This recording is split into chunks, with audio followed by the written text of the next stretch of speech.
그리스도와 그분의 부활 능력을 바울은 그리스도와 그분의 부활 능력과 그분의 고난의 교통을 알기 위하여, 체험하기 위하여 자신의 의를 가지지 않고 하나님의 의를 가진 상태 안에서 살았습니다. 빌립보서 3장 8절에서 그리스도를 아는 지식의 탁월함을 가지는 것은 계시로 말미암은 것입니다. 그러나 빌립보서 3장 10절에서 그리스도를 아는 것은 체험으로 말미암은 것입니다.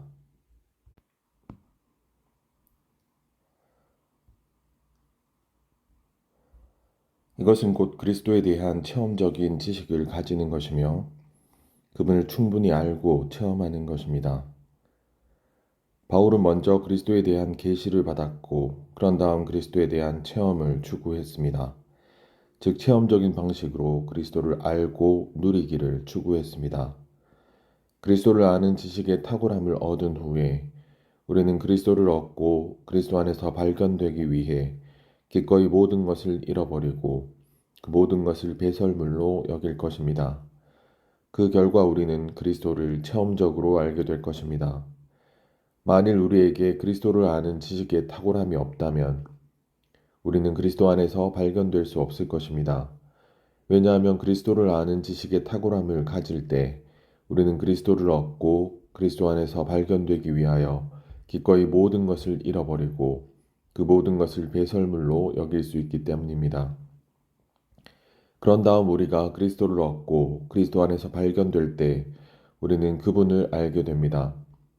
즉 우리는 그리스도를 누리고 그리스도를 체험하게 됩니다. 그리스도를 아는 지식의 탁월함은 항상 그리스도에 대한 우리의 체험을 능가합니다. 만일 우리에게 그리스도에 대한 더 높은 지식이 없다면 우리는 그리스도에 대한 더 높은 체험을 가질 수 없습니다. 이러한 이유로 우리는 그리스도에 대한 우리의 과거 지식에 제한받아서는 안 됩니다. 이것은 매우 중요한 문제입니다. 여러분은 그리스도께서 기쁨과 평안과 안식이라는 것을 알고 있을지도 모릅니다. 구원받기 전에 여러분에게는 평안이 없었습니다. 그러나 주님을 받아들였기 때문에 여러분에게는 평안과 기쁨이 있습니다. 나는 결코 그리스도를 아는 지식의 이러한 방면들을 하찮게 여기지 않습니다. 나는 분명 주 예수님을 나의 평안과 안식과 기쁨으로 누립니다. 그럼에도 불구하고 우리는 그리스도에 대한 그러한 제한된 지식에 만족해서는 안 됩니다. 그리스도를 아는 우리의 지식은 진보해야 합니다. 우리에게 그리스도를 아는 지식의 탁월함이 얼마나 필요한지요. 그리스도를 아는 지식의 탁월함은 우리를 그리스도께 매혹되게 하고 우리에게 동기를 부여하여 그분 외에 다른 모든 것을 제쳐두게 합니다. 만일 우리가 뛰어난 가치를 지니신 그리스도를 본다면 우리는 세상적이고 물질적인 것들뿐 아니라 우리의 문화와 종교와 철학까지도 기꺼이 해로운 것으로 잃어버린 것으로 여길 것입니다. 다시 말하자면 그리스도를 얻고 그리스도 안에서 발견되기 위하여 우리가 그리스도 외의 모든 것을 버리게 하는 요인은 그리스도를 아는 지식의 탁월함입니다. 바울이 다소의 사울이었을 때 그는 그리스도의 탁월함에 관해 아는 것이 없었습니다.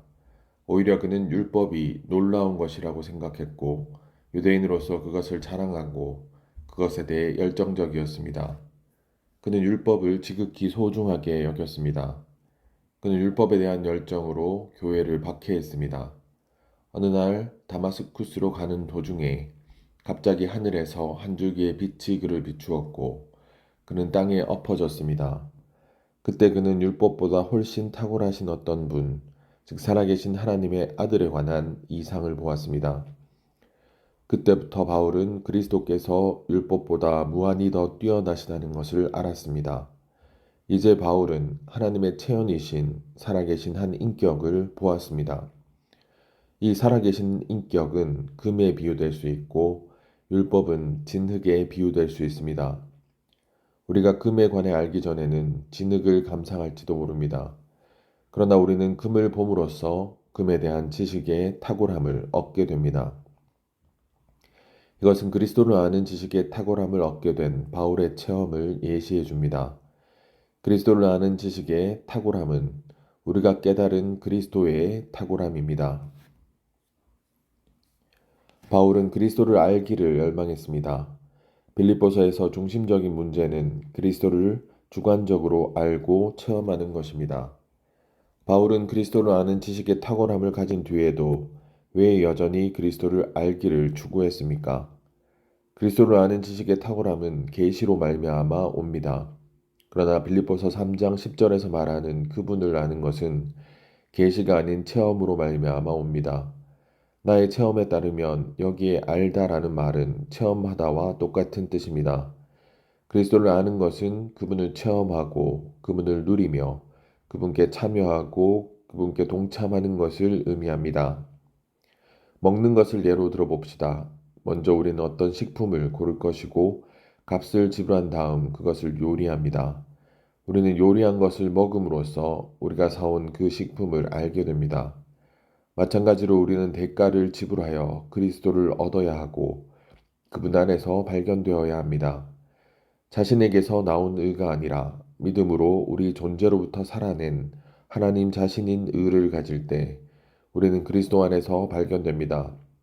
그런 상태에서 우리는 한 번에 조금씩 그리스도를 체험함으로써 그분을 알 수 있습니다. 메시지를 듣고 계시로 말미암아 그리스도를 보는 것으로는 충분하지 않습니다. 그리스도 안에서 발견되는 것을 교리적으로 이해하는 것과 우리의 일상생활에서 그리스도 안에서 발견되는 것은 완전히 별개의 문제입니다. 내가 여러분의 집을 방문한다면 여러분은 어디에서 발견되겠습니까?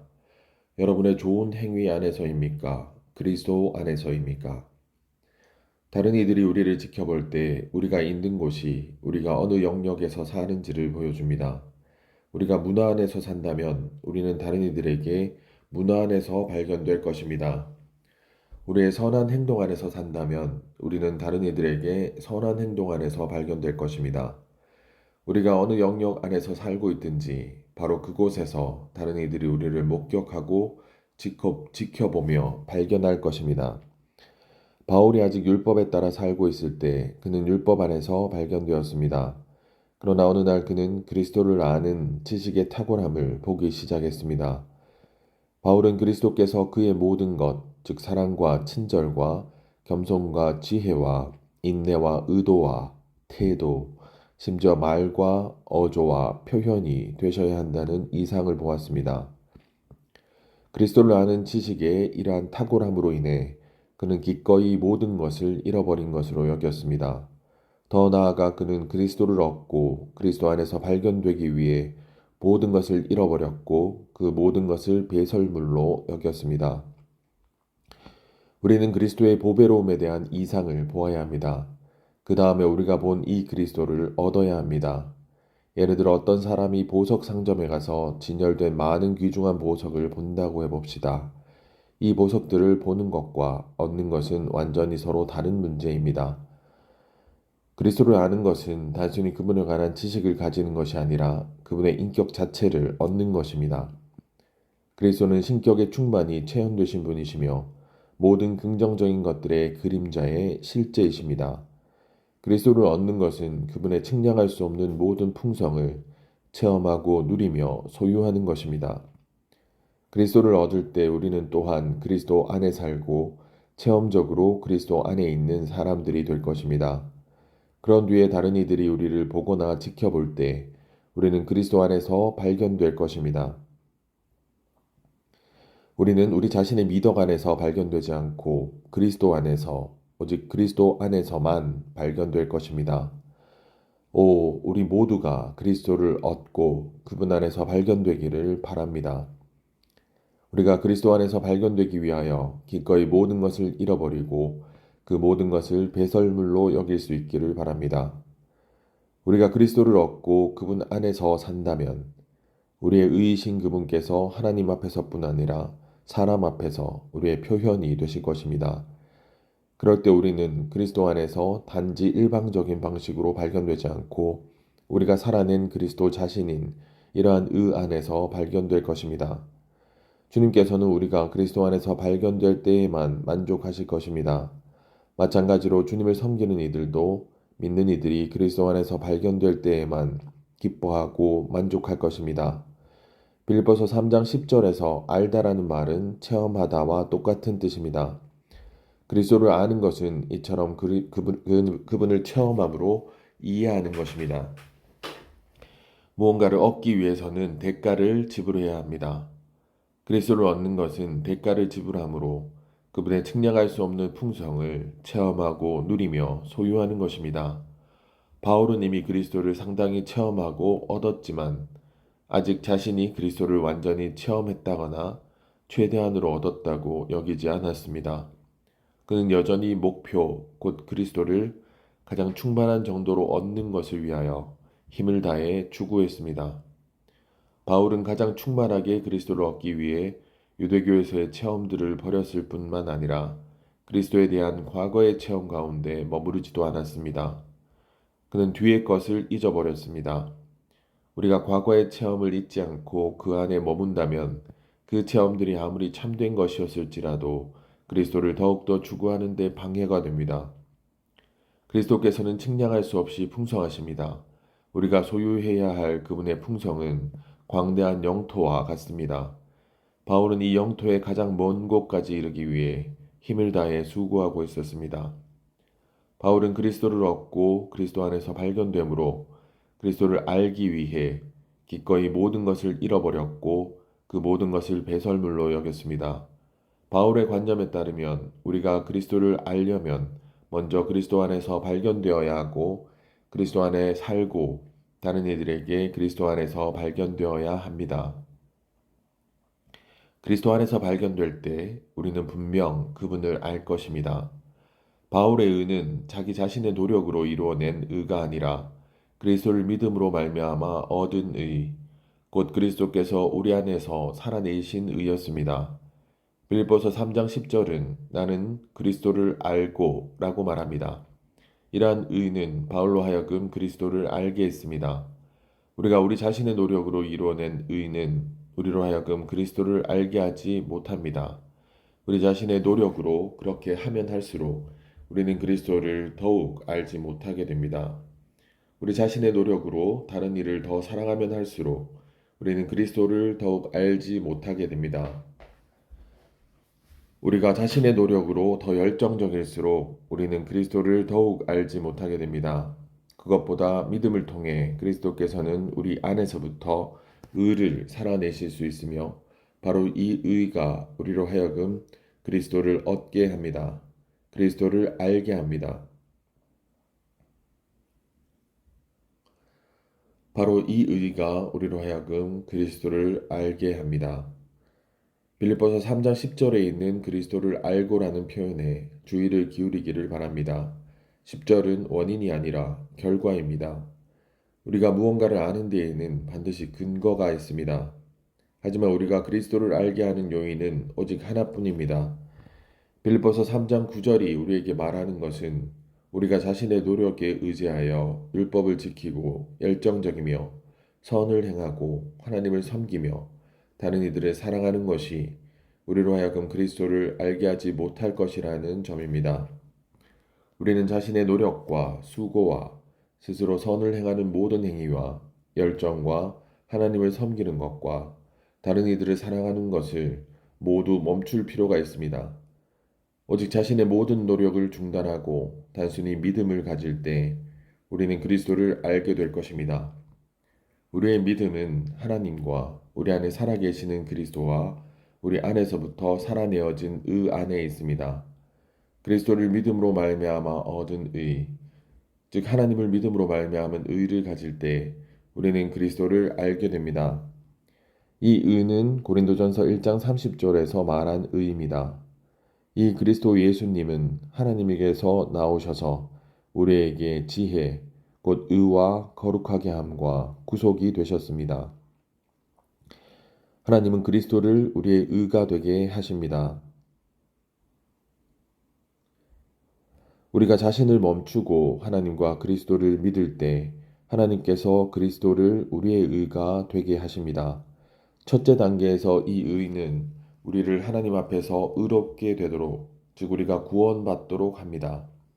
둘째 단계에서 이 의는 우리로 하여금 의로운 삶, 곧 그리스도를 살아내는 그러한 의를 살아내도록 하고 또한 이기는 삶을 살도록 합니다.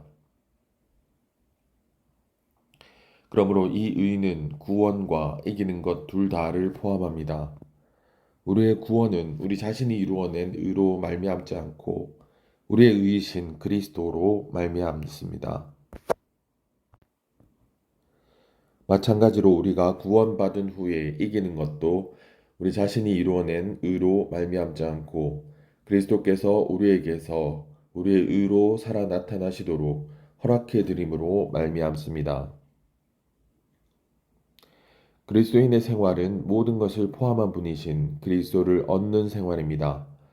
그리스도를 아는 것은 그분 안에서 발견된 결과입니다. 그리스도를 믿음으로 말미암아 얻은 의, 곧 믿음에 근거하여 하나님에게서 나온 의로 인해 바울은 그리스도를 알게 되었습니다. 빌립보서 3장 9절. 교회들 가운데를 거니시는 바로 그 그리스도께서 살아계신 분이십니다. 그분은 교회들의 머리이시고 교회들은 그분께 속해 있습니다. 따라서 그리스도의 몸의 표현인 교회들 또한 살아있고 신선하며 강해야 합니다. 사람의 타락과 죄 때문에 죽음이 이 땅에 들어와 지금은 이 땅 위에서 일하면서 죄 있는 모든 사람을 음부에 모으고 있습니다. 따라서 죽음은 모으는 것이고 음부는 가두는 것입니다. 그러나 죽음과 음부를 주관하는 열쇠는 죽으셨다가 부활하신 우리 구주의 손안에 있습니다. 다시 살아나는 부활을 가리킵니다. 계시록 2장 8절. 주님께서 죽으셨지만 다시 살아나셨습니다. 주님께서 죽음 안으로 들어가셨지만 죽음은 그분을 붙잡을 수 없었습니다. 왜냐하면 그분께서 부활이시기 때문입니다. 고난당하는 교회는 주님을 그러한 분으로 알아야 하며 그럴 때 어떠한 고난도 견딜 수 있습니다. 고난이 아무리 극심하더라도 교회는 여전히 살아있을 것입니다. 그리스도의 부활 생명은 죽음을 견딜 수 있습니다. 빌립보서 3장 10절에서 바울은 나는 그리스도와 그분의 부활 능력과 그분의 고난의 교통을 알고 그분의 죽음과 같은 형상을 이루어 라고 말합니다. 이 절에 따르면 바울은 그리스도를 알 뿐 아니라 그리스도의 부활 능력과 그분의 고난의 교통을 알기를 열망했습니다. 그리스도의 부활 능력은 그리스도를 죽은 사람들로부터 일으키신 그분의 부활 생명입니다. 그리스도의 부활 능력의 실제는 그 영입니다. 우리가 이 능력을 알고 체험하려면 그리스도의 죽음과 동일시 되어야 하고 그분의 죽음과 같은 형상을 이루어야 합니다. 죽음이 부활의 근거입니다. 그리스도의 부활 능력을 체험하려면 그리스도께서 하셨던 것처럼 우리도 십자가에 못 박힌 생활을 해야 합니다. 우리가 그분의 죽음과 같은 형상을 이루는 것은 우리 안에서 그분의 신성한 생명이 표현될 수 있도록 그분의 부활 능력이 솟아오를 근거가 됩니다. 주님께서 죽음 안으로 들어가시고 죽음에서 일어나 나오신 것은 그분께서 살아계시는 하나님이시라는 사실과 그분의 지극히 큰 부활 능력에 대한 증거가 됩니다. 십자가와 무덤과 음부의 권세는 살아계시는 주님을 굴복시킬 수 없었습니다.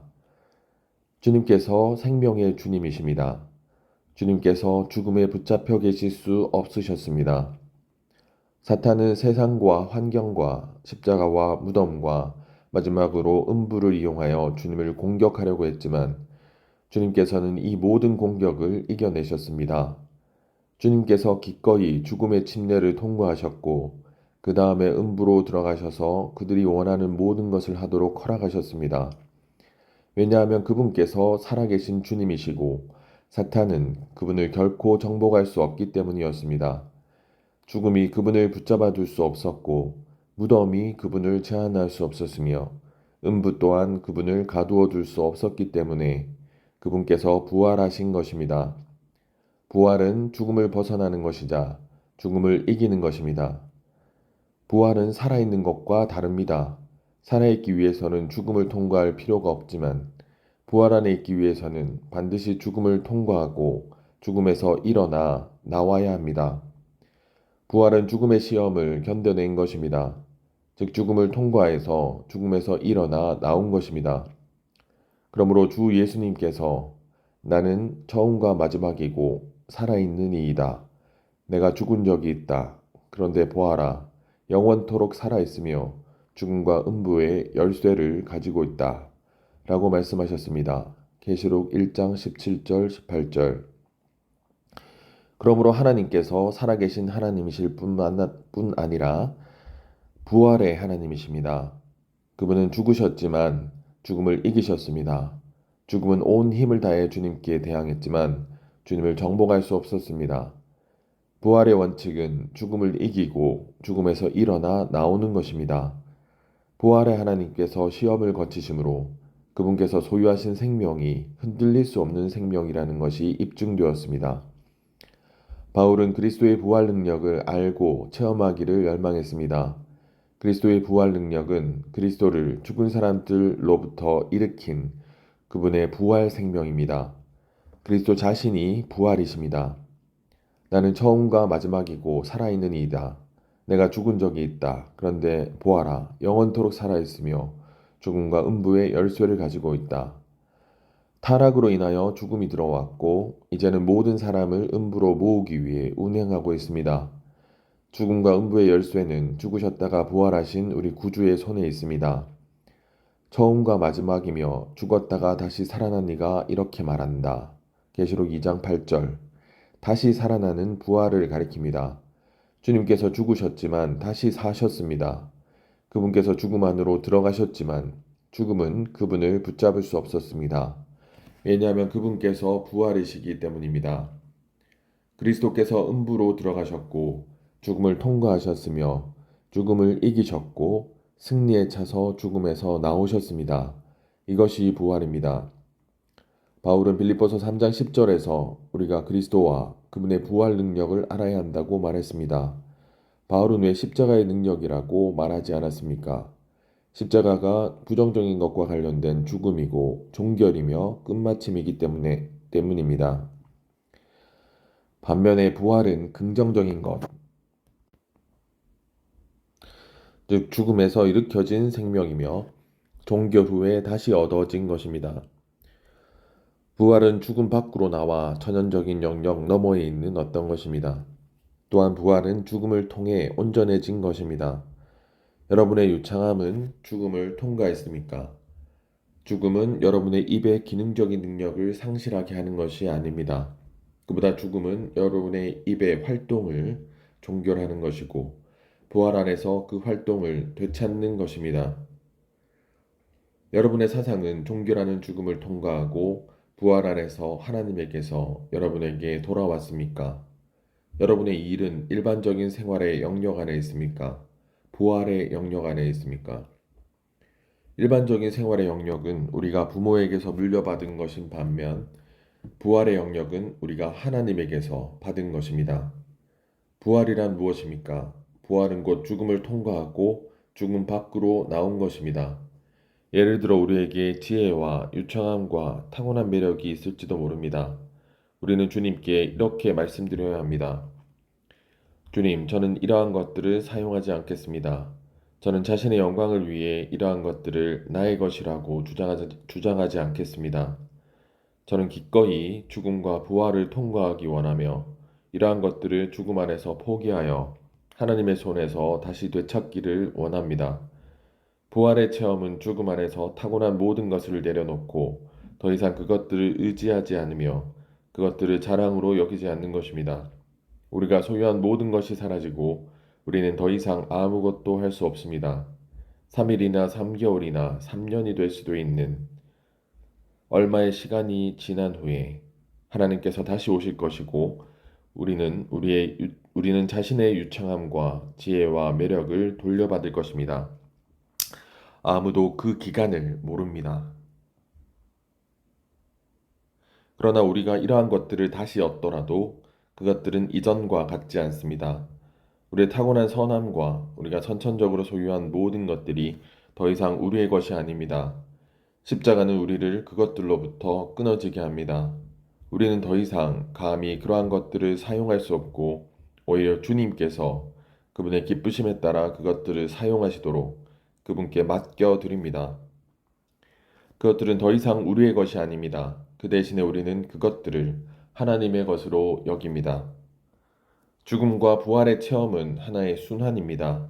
이 체험은 선한 것이든 악한 것이든 아담 안에 있는 모든 것을 죽음을 통과하게 하고 그 다음 그리스도 안에서 우리에게 돌려줍니다. 죽음과 다시 얻는 과정을 통해 우리는 부활의 근거 위에 놓이고 그 영의 능력을 표현할 자격을 얻습니다. 나는 마띠아에 관한 이야기를 좋아합니다. 사도행전 1장 16절에서 23절. 제자들은 침례자 요한의 회개의 전파와 주님께서 침례 받으시고 그분의 사역을 시작하셨을 때부터 주님께서 죽고 부활하셨던 때까지 그들과 함께 다니던 사람들 중에서 한 명을 선택해야 했습니다. 선택받은 그 사람은 그분의 부활의 증인이 되고 예루살렘에서 제자들과 함께 성령의 능력을 기다려야 했습니다. 예루살렘에서 성령의 능력을 기다렸던 사도들은 바로 일하러 나가지 않았습니다. 그들과 주님 사이에 이미 있었던 역사와 이면의 일들로 인해 그들은 예루살렘 안에 계속 남아있을 수 있었습니다. 오직 그러한 역사와 배경이 있는 사람만이 성령의 능력을 받아 그리스도의 부활의 증인이 될 수 있습니다. 그리스도를 위하여 증인이 되기를 갈망하는 모든 이들은 반드시 죽음 안에서 잃고 부활 안에서 다시 얻는 것의 의미가 무엇인지를 알아야 합니다. 부활은 한 사람이신 우리 주 예수님께서 장애물들, 심지어 모든 것 중 가장 큰 장애물인 죽음까지도 돌파하셨다는 것을 의미합니다. 주님의 부활은 천연적인 영역의 모든 장애물을 깨뜨렸습니다. 따라서 예수님께서는 공간과 시간을 포함해 어떤 것에도 더 이상 매이지 않으십니다. 우리에게 가장 큰 제한은 공간과 시간입니다. 그러나 이 두 가지는 부활하신 그리스도를 제한할 수 없습니다. 죽음이 가장 큰 제한이지만 부활이 죽음을 정복했습니다. 그러므로 부활이 모든 것 중 가장 큰 능력입니다. 부활은 죽음에 의해 어떤 손상이나 해를 당하지 않고 죽음을 이기는 생명입니다. 죽음은 부활 생명에 아무 힘도 쓰지 못합니다. 죽음은 식물의 생명과 동물의 생명과 사람의 생명을 포함한 다른 형태의 생명에는 온갖 해를 끼칠 수 있습니다. 그러나 죽음이 손상할 수 없는 오직 한 종류의 생명이 있는데 바로 부활 생명입니다. 부활은 죽음을 통과하고 죽음에 붙잡힐 수 없는 생명입니다. 성경의 완전한 계시에 따르면 하나님 자신께서 부활 생명이십니다. 그리스도의 부활 능력의 실제는 그 영입니다. 그리스도를 거룩한 영에 따라 말하자면 죽은 사람들 가운데서 부활하셔서 능력으로 하나님의 아들로 인정되셨습니다. 이분은 곧 우리 주 예수 그리스도이십니다. 라고 말하는 로마서 1장 4절이 이 사실을 입증해 줍니다. 더욱이 로마서 8장 11절은 또한 예수님을 죽은 사람들 가운데서 살리신 분의 영께서 여러분 안에 거하시면 그리스도를 죽은 사람들 가운데서 살리신 분께서 여러분 안에 거하시는 그분의 영을 통하여 여러분의 죽을 몸에도 생명을 주실 것입니다. 라고 말합니다. 이 두 절은 모두 그 영께서 그리스도의 부활 능력의 실제이심을 가리킵니다. 사실상 그리스도 자신께서 그분의 부활 능력이시며 그 영께서 부활 안에 계신 그리스도이십니다. 우리는 그리스도를 얻기 위해 이 능력을 체험해야 합니다. 주님의 회복 안에서 우리는 사람들에게 신성한 생명을 모방하라고 가르치지 않습니다. 이 사역의 목표는 모방이 아닌 분배입니다. 우리의 목표는 무언가 신성한 것을 여러분 안으로 분배함으로써 여러분이 하나님을 표현할 수 있는 유일한 생명인 신성한 생명에 의해 살 수 있게 하는 것입니다. 사람의 생명의 한 가지 좋은 면은 자신의 생명을 한쪽으로 제쳐두고 십자가의 죽음 아래 둘지 그렇게 하지 않을지를 결정할 역량이 있다는 것입니다. 하나님께서 우리를 대신하여 이 결정을 내리실 수는 없습니다. 우리 스스로 해야 합니다. 만일 우리가 기꺼이 그것을 원한다면 그것을 지지하는 강한 결정을 내리게 될 것입니다. 우리는 형제님들, 여러분이 저를 십자가에 못 박기 원하시면 그렇게 해도 좋습니다. 저는 십자가에 못 박히고 끝나며 죽음 안에 놓이기를 원합니다. 라고 말할 것입니다. 우리가 기꺼이 그렇게 해서 죽음 안에 놓인다면 십자가에 못 박힌 삶은 부활 생명이 일어날 기반이 될 것입니다. 이렇게 십자가에 못 박힘으로써 우리는 그리스도의 부활 능력을 아는 데 이를 것입니다. 그러나 만일 우리가 십자가에 못 박히지 않는다면 우리는 그분의 부활 능력을 알 수 없습니다. 우리가 그분의 부활 능력을 알 수 있는 길은 오직 하나인데 그것은 십자가에 못 박힌 삶을 사는 것입니다. 가정 생활과 교회 생활에서 우리 모두는 십자가로 가서 거기에 머물 필요가 있습니다. 결혼 생활에서 그리스도의 부활 능력을 알 수 있는 가장 좋은 길은 십자가로 가는 것입니다. 유일한 길은 기도하는 것이 아니라 십자가에 못 박히는 것입니다. 이것은 우리의 가정 생활에서 그러할 뿐 아니라 더더욱 교회 생활에서도 그러합니다. 교회 생활에서 성도들 가운데 좋은 형제나 자매가 되려면 먼저 우리가 십자가로 가서 못 박혀야 합니다. 다른 이들을 변하게 해달라고 하나님께 기도하지 마십시오. 하나님께서는 그러한 기도에 결코 응답하지 않으실 것입니다. 오히려 십자가로 가서 거기에 머무십시오. 이것이 그분의 경륜에 따른 길입니다. 우리가 기꺼이 십자가로 가서 거기에 머물고자 한다면 우리는 그리스도의 부활 능력을 알게 될 것입니다. 사탄이 여러분을 공격할 때 십자가로 가서 거기 머무십시오. 그것이 여러분이 해야 할 일의 전부입니다. 사탄은 십자가에 못 박힌 사람을 이길 수 없습니다. 우리가 본대로 십자가에 못 박히는 것은 신성한 생명이 표현되도록 그리스도의 부활 능력이 일어날 기반을 제공합니다. 따라서 우리는 반격할 필요가 없습니다. 사실 기도하는 것조차도 항상 필요하지는 않을 것입니다. 우리에게 가장 필요한 것은 십자가로 가서 거기에 머물면서 십자가에 못 박힌 삶을 사는 것입니다. 만일 우리가 이렇게 한다면 신성한 생명이 해방되어 나타나게 될 것입니다. 부활은 죽음에 의해 어떤 손상이나 해를 당하지 않고 죽음을 이기는 생명입니다. 죽음은 부활 생명에 아무 힘도 쓰지 못합니다. 죽음은 다른 형태의 생명에는 온갖 해를 끼칠 수 있습니다. 그러나 죽음이 손상할 수 없는 오직 한 종류의 생명이 있는데 바로 부활 생명입니다. 부활은 죽음을 통과하고 죽음에 붙잡힐 수 없는 생명입니다. 성경의 완전한 계시에 따르면 하나님 자신께서 부활 생명이십니다. 그 영께서 그리스도의 부활과 부활 능력의 실제이십니다. 우리가 그리스도의 부활 생명을 체험하려면 부활 안에서 그리스도께서 생명 주시는 영이 되셨음을 보아야 합니다. 부활에 대한 가장 높은 정의는 마지막 아담이신 그리스도를 생명 주시는 영이 되시게 한 과정이라는 것입니다. 그리스도의 부활은 그리스도께서 그분의 믿는 이들 안으로 들어오시기 위해 생명 주시는 영으로 변형되신 것입니다. 부활의 원칙은 타고난 생명이 죽음당하고 그 자리에 신성한 생명이 일어나는 것입니다. 죽음을 통과하고도 여전히 남아있는 그것이 부활입니다. 부활은 죽음 밖으로 나와 천연적인 영역 너머에 있는 어떤 것입니다. 부활은 어떤 사건이나 환경도 그리스도의 부활 생명을 가진 우리를 억압할 수 없다는 것을 의미합니다. 부활 안에 있다는 것은 우리의 타고난 생명이 십자가에 못 박히고 우리 존재에서 하나님께서 창조하신 부분이 부활 안에서 높아져 부활 안에 계신 그리스도와 하나 된 것을 의미합니다. 우리가 우리의 타고난 생명에 의해 살지 않고 우리 안에 있는 신성한 생명에 의해 살 때 우리는 부활 안에 있는 것입니다.